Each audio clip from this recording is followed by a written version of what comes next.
Hi everyone, my name is Monique. And I'm Naveen from Before You Play. And welcome to another episode of Let's Talk Board Games, where we talk about a few games that we've been playing and how we feel about them. Yeah, we just kind of have a grab bag of stuff. No Yes. specific theme or anything about the games that we played. Some of them are more lighter, I guess you could say. And one of which is going to be the new Eagle Griffin games that is releasing on Kickstarter today called House of Fado. Yes, this is the co-designed game between Vital Lacerda as well as João Quintela Martins. And this is the third installment of the smaller games that are based off of a mechanic that's from one of Vital Lacerda's bigger games. Like Mercado de Lisboa was the first one, I think. And then Bot Factory. And then now House of Fado. Yes. As for the other games, they are going to be lighter games, just like the last episode, because we've still been very, very busy. And we're actually going to be traveling very, very soon. We're going away for a couple of weeks with some family. So just so you know, for anybody who watches the channel, content is going to be coming because we have pre-filmed some things. Bulk filmed a lot. A lot. So you'll see a couple of Kickstarters, but you also see a mix of things. A majority of it is on the lighter end. I'm doing a solo playthrough video that's coming out next week. And then when we get back, we'll go back to regular programming. All right, so let's get into the games. Now, we do need to mention that all of the games that we're going to be covering today are review copies sent by the publishers. Right. All first right. one, shall we talk about it? Let's I do have it. it here off to the side. Didn't want it to fall down. It's called House of Fado. House of Fado. This is that new one from Eagle Griffin Games, that co-designed from Vital Lacerda as well as João Quintela Martins. And this one plays, I believe, does it play one to four players? Now, we've only played this at 2 players. Yes. Because, again, time is a little crunch, so we couldn't get too many game groups in together. This one is kind of modeled after the mechanics from The Gallerist, in that sense that if you are familiar with The Gallerist, which is another Vital Lacerda game, there is this kicked out actions kind of mechanic that happens in the game, and that's what kind of this one borrows from. Yeah, it has some similarities with theme as well. So The Gallerist is about art. You know, it's an art gallery. That's why it's called The Gallerist. In this game, you are trying to hire Portuguese musicians, and you're trying to bring them into your restaurant. You're trying to make them more famous. You're trying to earn money, and they are going to leave your restaurant and become rising stars. And it sort of follows that same dynamic. Yeah, you're trying to attract customers. Those customers, of course, become paying customers, meaning then with that money, you can then market your business a little bit more. So it's not so much running a business. It's more about the artist and the art of the music of Fado. And so the way that the game works is each player has their own player board that represents their restaurant. And you also have 3 workers. And on your turn, you're just going to send your worker out to one of the 6 locations in the game, and then you're going to take an action there.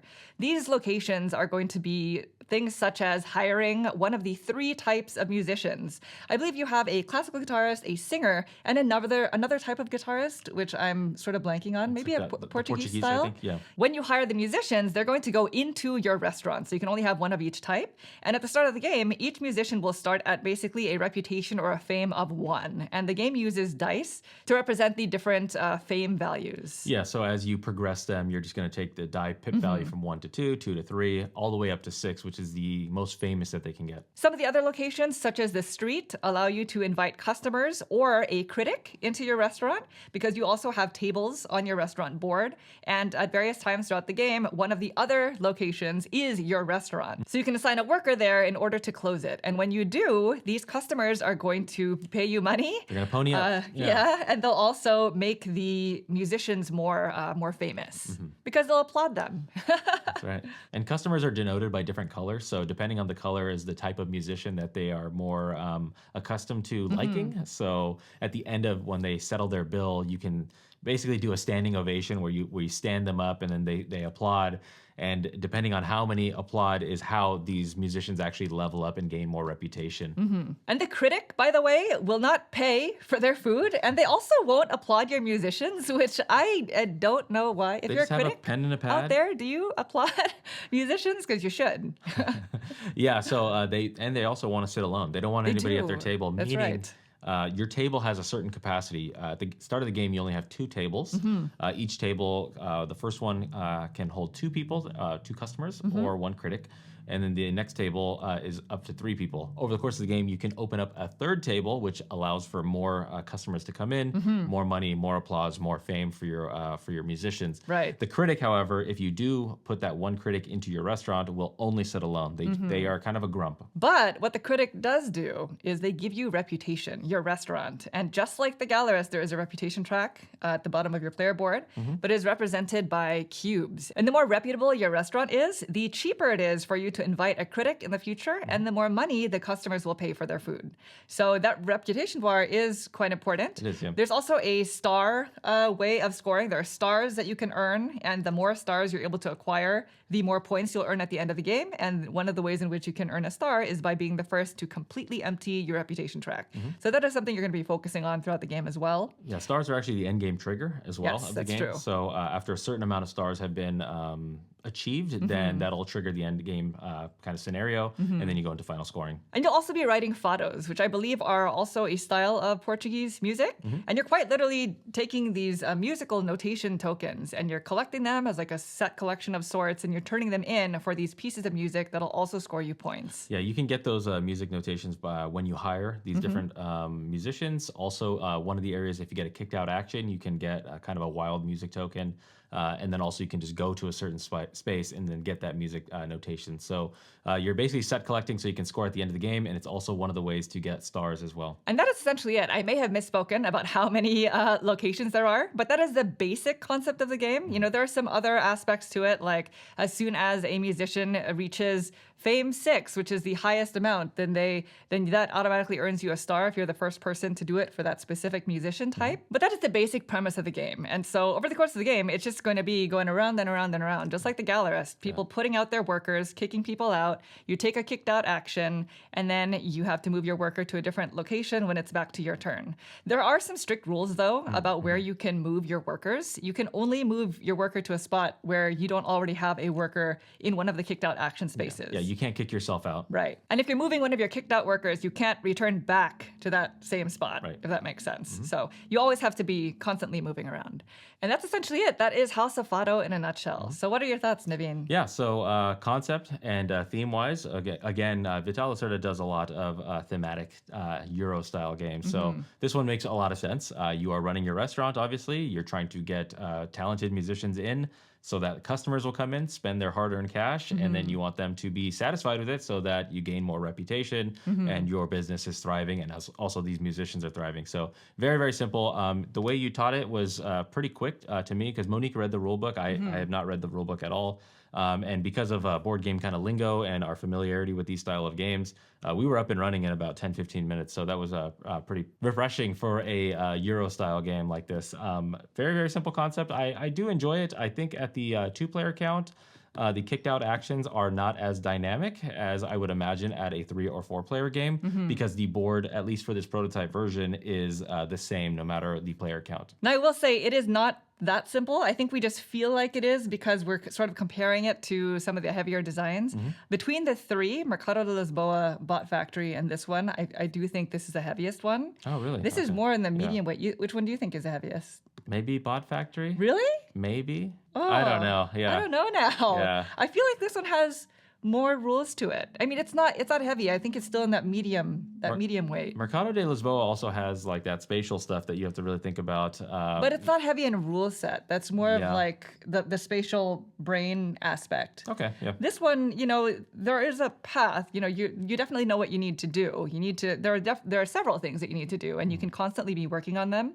But I do agree on both fronts. I do like the theme a lot. It is a co-design game, and I believe both designers are Portuguese, and so just learning about Portuguese music, and that's something that we've been able to do through Vital Lacerda's designs as well, like with Lisboa and learning the history about that. And so the same with this design, and it's beautiful. But like Naveen is mentioning, it is not as dynamic in a 2-player game. I don't know if they're going to make 2-player specific rules for this in the future, because I feel like it could really benefit from like a neutral 3rd player or a bot that goes around and helps kick out and such, because block, yeah. or else you fall into this pattern of not kicking each other out and then waiting to see who's going to do it first, because you're not allowed to go to locations where you are. Yeah, and it's a very sometimes- strict rule for a 2-player game. Definitely in our plays, there was like times where it's like one of us for a good portion of the game was the one that had the advantage on all the kicked out spots because you need to first go get those artists, those musicians into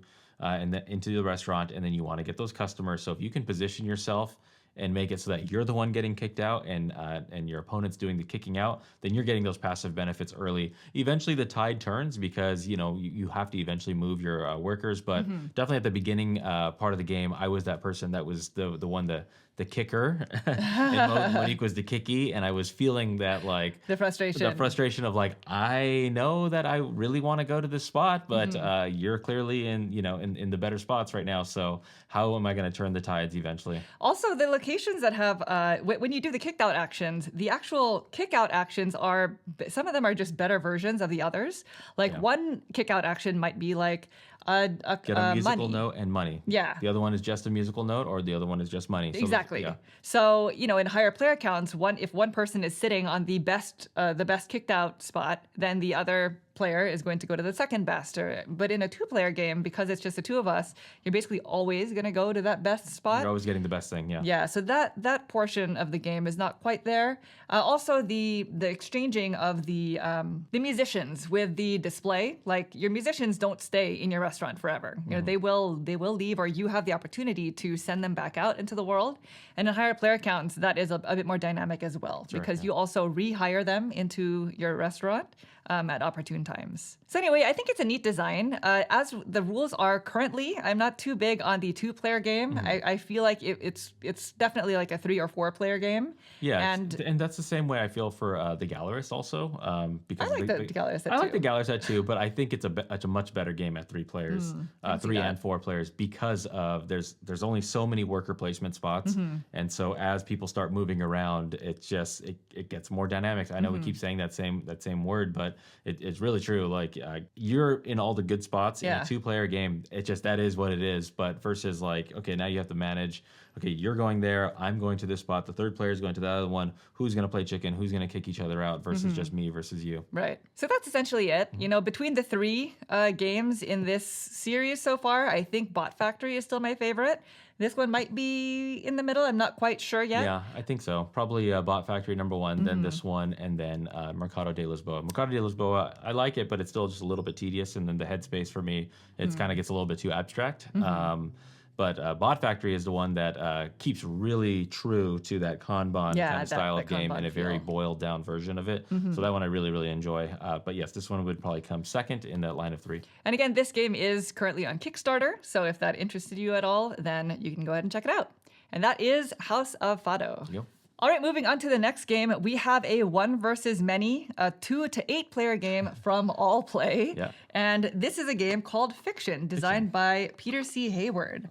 This game is sort of similar to a game called Wordle. I don't know if you play this game out there. I think it's a very, very popular game. Very popular. We've played it a couple of times, but we are definitely not on the Wordle train. It's not something that we do every day, but it's fun. I enjoy it when I do it, when I remember about it. Yeah. But I think I've probably done it maybe like 12 times. Yes. Yeah. So if you're familiar with Wordle, it is a very similar concept with Fiction, except one person is going to be the person who sort of picks the word and competes against the rest of the group. And so the way the game works is the game actually comes with a deck of cards, and they're all snippets from classic literature. Passages. Yeah, passages from famous works. And so you're going to choose one of the words that are highlighted on one of the cards. And there are a few rules, like no letters will repeat. There's It's a 5-letter word, by the way. It's a 5-letter word. And then you're going to write down the secret word, basically, behind your screen, because you have a player screen. And everybody else is going to attempt to guess what that word is. In a Wordle kind of fashion. Yes. So they are going to have, it's a semi-co-op in the sense that the rest of the group is going to be working together to try to figure out this word. And so they have 10 of these boards. And each round, because the game is played over the course of maximum 10 rounds, they're going to write down a word on their board and pass it to the word master. I forgot what their name is. And the word master is going to basically mark for each letter if it is correct, meaning if that letter is in the word and it is in the right place, or if the letter is in the word but it's not in the right place, or if the letter is not there at all. But the catch is you're supposed to lie about exactly one of the letters each round. Oh, yeah. So you could mark that, yes, this H is here. It could be a lie. H does not even exist in the word. Right. Yeah. So as the guessees, you have no idea which one is the lie. And there is some mechanisms in the game where you can kind of basically have like true or false kind of tokens. Basically There's saying three like, of them. yeah, you have 3 of them to use over the course of 10 rounds. And so that'll give you actual data or information about the 5-letter word that you gave out. So because the clue master or the word master has to be honest about if that is a true or a false statement based off of what they kind of put out there. Yes. So it is deduction, deduction word game, basically. And that is pretty much the game. You play it for a maximum of 10 rounds. There's a time limit. So you are also racing the clock. Yeah, because you actually have 10 rounds, but also 10 minutes total. So you have a running timer that you stop after you make your guess. So you're up against the clock as well as against the game's clock, which is the rounds. Now, in each of our plays of this, I don't think you've ever had the chance to be the word master. No. We played it in a group before, and then we've also played it just 2-player. What are your thoughts? I'm curious to hear. Okay. Naveen is not big on word games. I'm not big on word games. Yeah. This one, I cannot get the deduction down for this. But you love deduction. I do, but this one, like, it's that lying component. Like, so with Wordle, it's like, okay, it's just true. Like, but They don't lie to you. Monique is you know? very good about when she's in that position as the word master. She's very good about keeping her lies consistent. It's important. Throughout the And so, else they like, can if guess I it was the word easily. master, I'd be like, E is not there. Now E is there. It's like, oh, clearly, okay, he's lying there. So, but she is very good about that. And I was trying to be really clever about my word choices, making sure that I was moving certain letters around, seeing if she was consistent. And she was being really consistent. And so it's really, really challenging for me. I think in our most recent play, I went 7 rounds and I was just super clueless. And then on the 8th round, I tried to use what little deduction I thought I had. And I actually guessed the word right in the 8th round. So You did.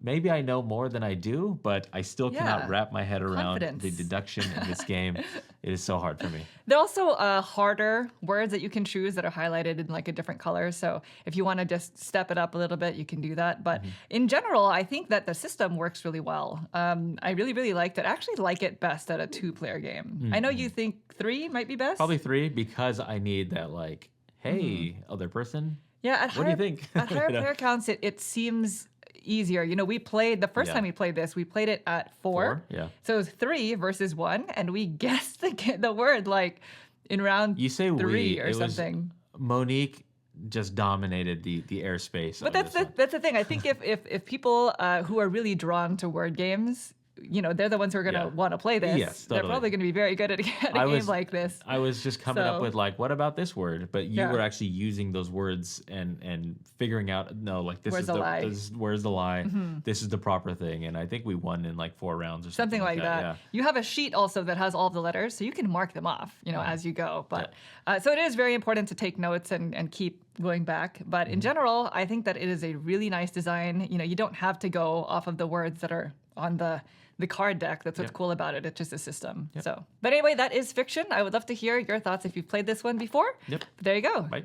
Okay, the next game. This is these are technically oldies, I guess, but it was actually our first time playing these ones because we had played the red and blue before. Yes. This is a Railroad Inc. challenge, the yellow and green ones. So Railroad Inc. is a roll and write. This is one of Monique's Favorite. maybe Yeah. maybe your favorite. I roll and love write to roll this and day. I writes, think. and I love Railroad Inc. Yeah. But these are different because this is Railroad Inc. Challenge. Mm-hmm. So the original Railroad Inks are the blue and red. And when we say that, it's so funny. It makes me think of Pokemon because that's how they released those too. Sure, yeah. But a couple of years after that, they decided to release more in the series, and these are called Railroad Inc. Challenge because they also have these challenge cards now that are public goals that you're trying to meet during the game. And if you're not familiar with these games, by the way, this is a roll and write game where you're trying to build out a railroad on your rail player network, board. yeah. Railroad network, but there are 2 different types of paths, and the game is played over the course of 7 rounds. You roll dice, and you have to draw all the paths on your board. Yeah, and there's 2 different types of track. There's the actual train tracks and then roads, and you'll never merge the 2 unless you kind of get into a station or something. So when you roll the dice, you must use all the dice. And then there's also an element of you want to keep the track going, because if you have dead ends at the end of the game, you get negative points. You also want to hit exits so that you can score points, because as big as your network can get to, as if you can get in and out of the city, you're going to score more points. Right. And then if you play with the expansion dice, all of the different expansion dice have their own rules. Some of them are very silly. Yeah. Some of them have like comets, and there's deserts now. And we Yeah. played most recently we played with the yellow Which has cactus, I think. that had cacti. Yeah. So Cacti, you're drawing little cacti and like oasis figures and stuff on the different squares. There's and you're a little bit of a push your luck element of this. Yes. So you can get points by having these cactus or cacti on your player board. Yeah. But you want them next to a patch of water, which is like the oasis. Yes. Because if you roll a certain die and a certain face comes up, if that cactus is not next to water, then it's going to get wiped out. So Yes, right, it's right, like right, a no harm, no foul, push your luck Yeah. element. But it's clever. It's nice. Yeah, it's cute. It's the thematic, the thematic implementation of that. The fact that it's potentially like an oasis, like you need to have it next to. You need water. It's Yeah. like a mirage, right? And one of my favorite components in games are custom dice, and the dice that come in these games are adorable. They also have an expansion line. We have two of them. We have the urban dice, I believe, and technology or something. Yeah. But we haven't played with them yet. But they do add some new mechanics that are really interesting. The underground dice, they actually let you play with two boards. One board that represents underneath all of the pathways. And I thought that was really interesting and that's very cool. innovative. So I just really love the system. And I think that the fact that they can just put out expansion dice and it just sort of changes the way you play is really interesting. Yeah, if I think we've done a playthrough of We did, railroading of the It original. was like a play along. So I'll link that up here. Sorry about the quality of the video. It was earlier in YouTube for us. Yes. But if you are interested in just kind of seeing the nuts and bolts of how a railroading game plays, that video is out there. So there you go. That is Railroad Ink Challenge Yellow. Or sorry, no, they're called something specific. Shining Yellow. Lush Green Edition. There you go. That one has trees. Yes, trees in this one. All right, next up we have a card game called Mind Up. Wind up. So this is a game designed by Maxime Rambourg and published by Pandasaurus Games. And it is a sort of reminiscent yeah. of a game called Six Nimmt. That is a classic card game, I believe a classic German card game. Wolfgang Kramer design. Yes, Yeah. right. And so in this game, I don't remember what the cards are numbered to, but there are various suits. They're all colored, different colors. And each player has a set of, I believe, 5 cards that have a certain amount of points that you'll score per card that you're able to collect. Right. Now, at the start of the game, one player is going to shuffle those scoring cards together and then lay them out in front of them in a random order, and everybody else around the table has to follow that same order. Yeah, you copy it. Yes. And then the way that the game works is everybody will have a hand of cards, and each round, players will simultaneously select a card from their hand to play, and then simultaneously reveal it. In the middle of the table, there will also be cards face up, 1 card per player. Yep. And basically, all of the cards that were played that round are going to be placed underneath those cards in ascending numerical order. So you don't know where your card is going to line up there. That's sort of important because the card that your card goes underneath is the card that you get to take.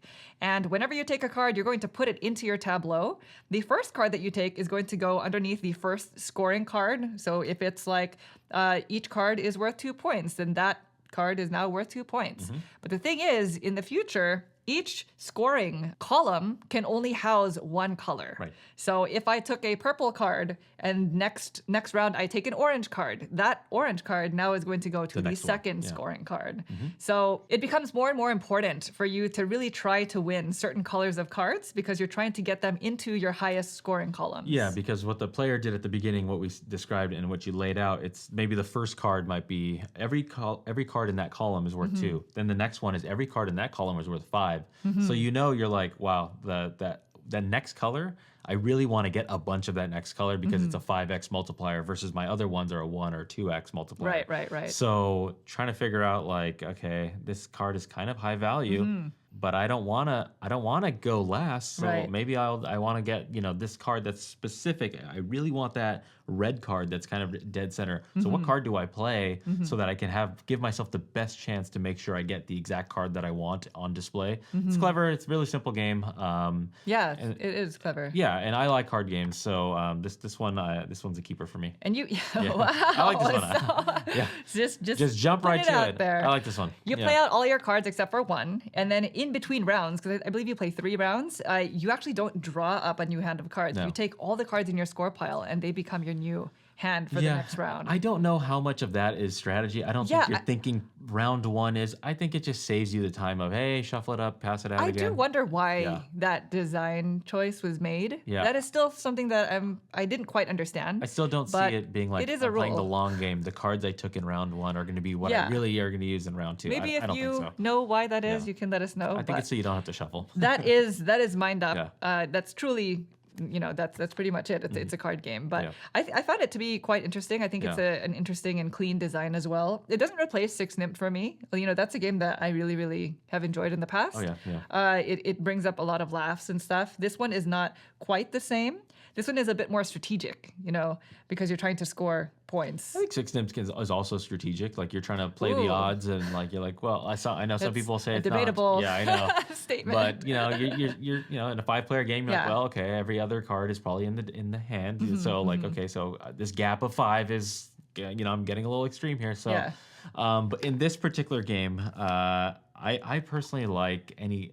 Sorry, not about this particular game, but Yeah. all card games. I really like simultaneous action selection or not. The card selection. Card selection, yeah. What is Okay. Mm-hmm. it? Simultaneous play, just because it just gets Speeds things going, things up. kind of moving. Yeah, yeah. Obviously, there's the organizing of cards, but you just basically put them in numerical order. Mm-hmm. Tactically, it's just a silly, fun game. So I don't know what else to say about it. I like it. Yeah. Well, there you go. That is Mind Up. All right, and the final game for today's episode is another solo game, just like last time. So this is another one that Naveen has not played. It I've is seen called it, haven't played it. Ancient Realm, designed by Stephen Aramini. One of our favorites. Yes, Yeah. designers. Oh, yeah. Yes. This game was recommended to me by a couple of people in our Patreon community as well, because it has multi-use cards. So the way that this game works is you are trying to build up your civilization, and the cards are going to have wonders on them, or they're going to have resources, but they are subdivided. So the resource cards are divided into 3 blocks, and the wonders will have 1 wonder and then a block of something else.